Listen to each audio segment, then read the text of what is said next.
Hello guys! Welcome back to our vlog. So ito na nga yung part 2 ng ating market day na hindi na ito natapos dahil sa dami ng oras na napuha ng parking.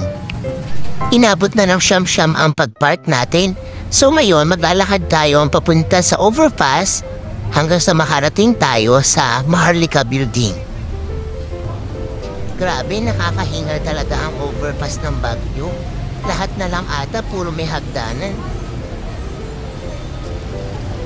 Ipakita ko lang sa video ito ang mga natatanaw mula sa overpass ng pinakasentro ng Baguio City.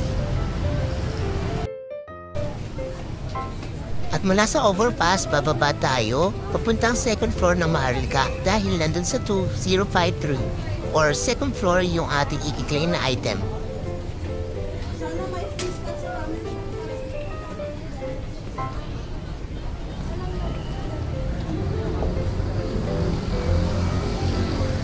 At dito naman, nakababa na nga tayo sa overpass. So, aakyat na naman tayo kasi hindi pa yung second floor. Talagang akyat, baba, akyat mangyayari. So, nakakapagod. Hi, finally. Makaka-claim din. Hingal ka dyan. At pumasok na nga ako sa building.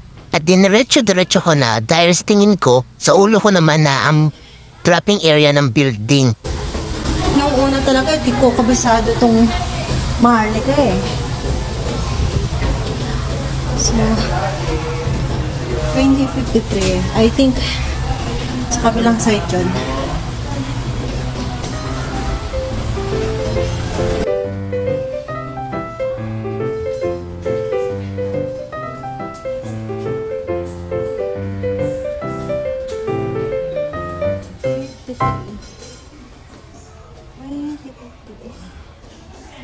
There you go.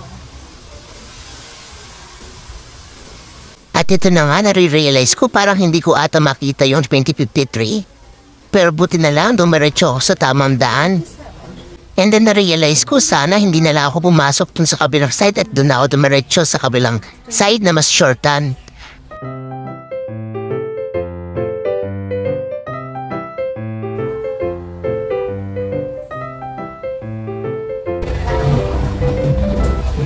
Sayang, umikot pa naman tayo. Dapat dito na ako pumasok. Naligaw pa ng kaunti.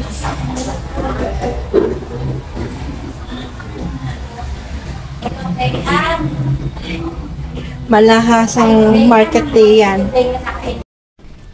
To be honest guys, ako po ay mahilig mag-mind sa mga online seller. Pero ngayon po, ito lang ata ang pinakakaunti kong na-mine ngayon na hindi ko pa nakiklaim. So, ito na yung time para i-claim yung ating matagal na naiwan sa DA. Usually, yung mga na-mine ko from live selling at saka mga online posting na mga Baguio residents na nag-Hong Kong boxes or kaya yung mga surplus. So, meron tayo mga nakukuha dito ang pinaka-cheap or mga murang good quality naman. Hindi ko na alam kung ano mga pinagmamamain ko. Ay. Daan tayo papuntang market. Yeah. Ito, maraming tumatawag na maganda ka dito. Tsaka gwapo pag may dumaan talaga dito. Kaya ka tinatawag na maganda kasi gusto ka nilang mabentahan ng kanilang product or kaya naman maka-avail ka ng service.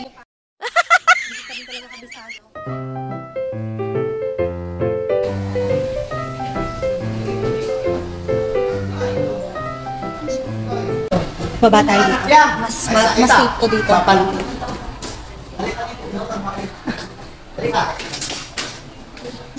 Buti na lang wala pa ako masyadong mga napamili. Madali ko pang buhatin sa aking heart.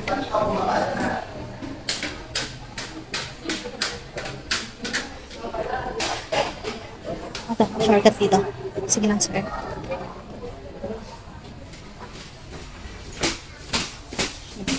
Ang ingay ng aking cart kasi gawa ng hagdanan.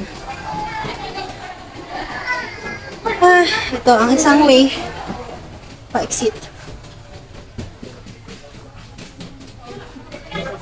Oh,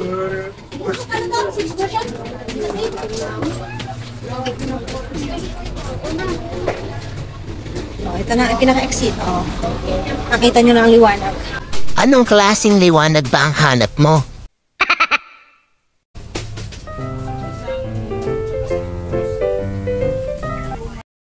So dahil nakalabas na ako ng Marlica Building, pupuntahan ko na yung meet up place namin ni Oka sa mismong harapan ng palengke. Welcome Square. Doon tayo galing. Bakit tayo ng overpass na kanina.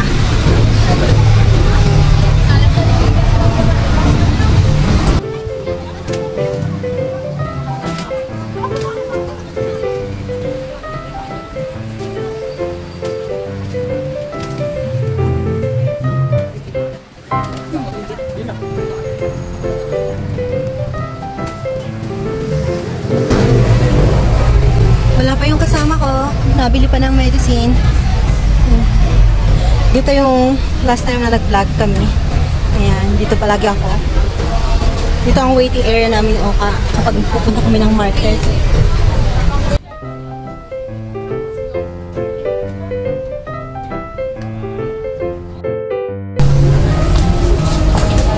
Nakita ko na ang iniintay ko ng ilang oras. Ilang oras baga o minuto. Ay, sa wakas. Hinahanap pa niya ako. Dahil nagpangita na kami ni Oka, abangan niyo po ang part 3 ng ating market serye. Thank you po sa panonood at suporta. Pakipollow na rin po ang aking Facebook account na Mylene Solio and YT channel MS Dora Gastadora.